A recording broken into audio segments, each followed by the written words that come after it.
Hello students, welcome back to my channel SC exam prep.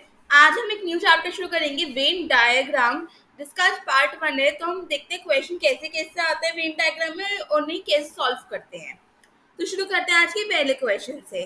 तो क्या लिखा है, which number indicate doctor who are not married. पहले ना एक काम करते हैं, वेन डायग्राम को समझते हैं।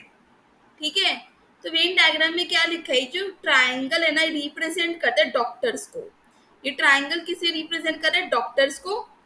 जो सर्कल है वो रिप्रेजेंट कर रहा है प्रोफेसर को, और जो रेक्टेंगल है वो रिप्रेजेंट कर रहा है मैरिड पीपल को, है ना। तब क्या पूछा है, which number indicate doctors who are not married, यानी कि जो डॉक्टर मैरिड नहीं है। अनमैरिड कौन से डॉक्टर नहीं होंगे, जो इस रेक्टेंगल के बाहर आएंगे। कि रेक्टेंगल क्या रिप्रेजेंट कर रहा है, मैरिड रिप्रेजेंट कर रहा है ना। तो जो इसके बाहर आएगा वो क्या होगा, अनमैरिड। तो अनमैरिड कितने डॉक्टर्स है, एक के 1 और एक के 5।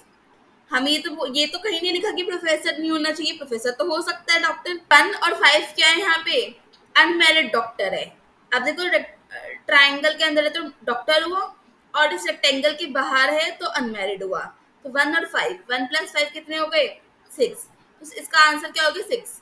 यानी 6 अनमैरिड डॉक्टर है यहाँ पे। आई होप आपको क्लियर हुआ होगा कैसे करते हैं। अब हम चलते हैं नेक्स्ट क्वेश्चन पे। तो देखो क्या लिखे, सेम डायग्राम है यहाँ पे बट क्वेश्चन अलग है। क्या लिखा है, experience doctor who are not working in a village. यानी कि डॉक्टर एक्सपीरियंस होना चाहिए बट विलेज में नहीं काम करना चाहिए। एक्सपीरियंस डॉक्टर किसे रिप्रेजेंट कर रहा है, स्क्वायर को। स्क्वायर क्या है, एक्सपीरियंस डॉक्टर, राइट। और जो इन्होंने क्या बोला, but not working in the village.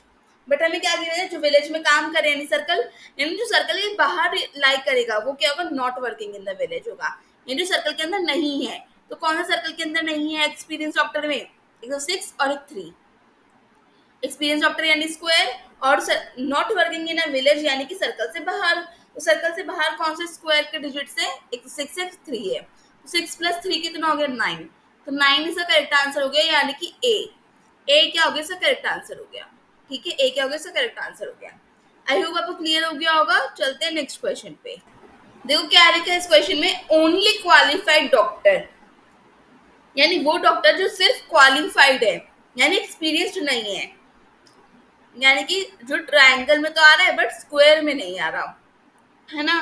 Who are working in a village, यानी कि ऐसे कौन से क्वालिफाइड डॉक्टर है सिर्फ जो विलेज में काम करते हैं। तो विलेज यानी सर्कल, सर्कल और क्वालिफाइड डॉक्टर यानी ट्राइंगल।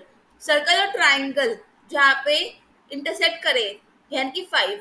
बट यहाँ पे तो स्क्वायर भी इंटरसेक्ट कर रहा है, right. But according to the question हमें सिर्फ क्वालिफाइड डॉक्टर लेने हैं। अब क्वालिफाइड डॉक्टर के लिए हमें क्या करना है, स्क्वायर नहीं लेना, है ना। स्क्वायर नहीं लेना है, बट यहाँ तो स्क्वायर आ रहा है। उसका आंसर क्या हो गया, नन। यानी ऐसा कोई नंबर ही नहीं है जो क्वालिफाइड और सिर्फ क्वालिफाइड और एक्सपीरियंस होना जरूरी है उसके लिए, है ना। तो नन इसका आंसर हो गया। आई होप आपको क्लियर हो गया होगा। चलते हैं नेक्स्ट क्वेश्चन पे।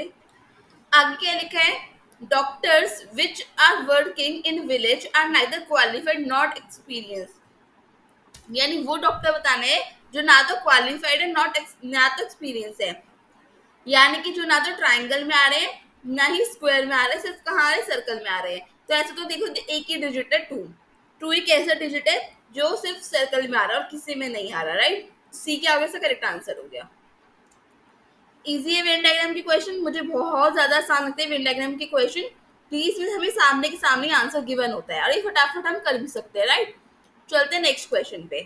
अब इस टाइप के क्वेश्चन में क्या होता है, देखो यहाँ पे ना हमें 3 चीजें गिवन होती है और यहाँ पे ऑप्शन में वेन डायग्राम्स गिवन होते हैं।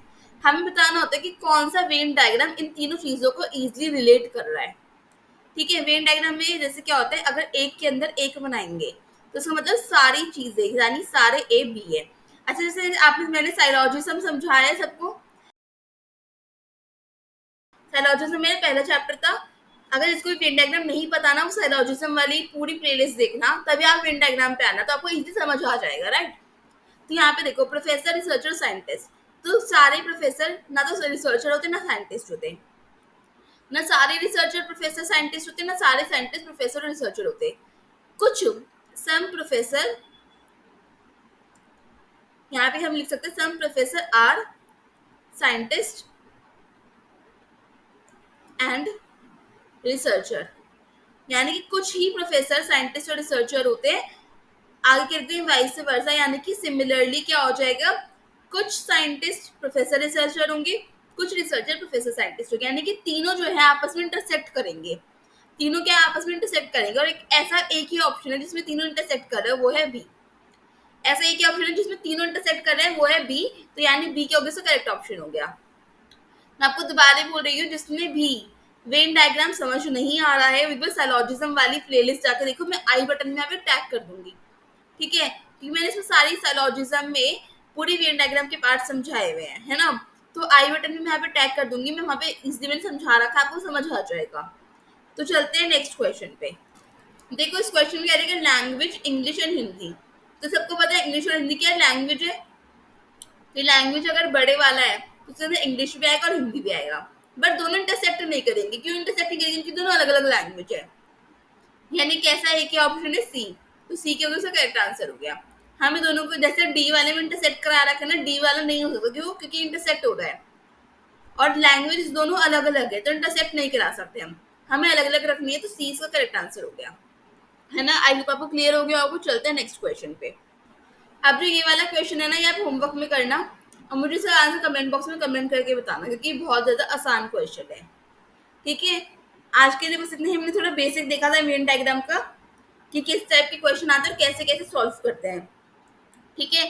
नेक्स्ट क्लास में हम और अच्छे से डिस्कस करेंगे डिटेल में। और नेक्स्ट वीडियो देखने से पहले आप साइलॉजिज्म वाली वीडियो ने एक बार फिर से देखना। आप साइलॉजिज्म वाले जो प्लेलिस्ट है ना, एक बार फिर से देखना, पूरी प्लेलिस्ट देखना, तब आपको समझ आ जाएंगे कि वेन डायग्राम किस टाइप के आते हैं, कैसे कैसे क्वेश्चन बनते हैं। तो उसके बाद अगर आप ये वाली वीडियो देखोगे ना, यानी वेन डायग्राम वाले चैप्टर पढ़ोगे, तो आपको इजी समझ आ जाएगा, राइट। तो आप वेन डायग्राम समझने के लिए मेरी साइलॉजिज्म वाली वीडियो जरूर देखना। यहाँ पे आई बटन में पूरी प्लेलिस्ट टैग कर दूंगी। आज के लिए बस इतना ही। अगर आपको वीडियो अच्छी लगी तो प्लीज लाइक करना, कमेंट करना, शेयर करना, सब्सक्राइब करना ना भूलना। Thanks for watching, bye.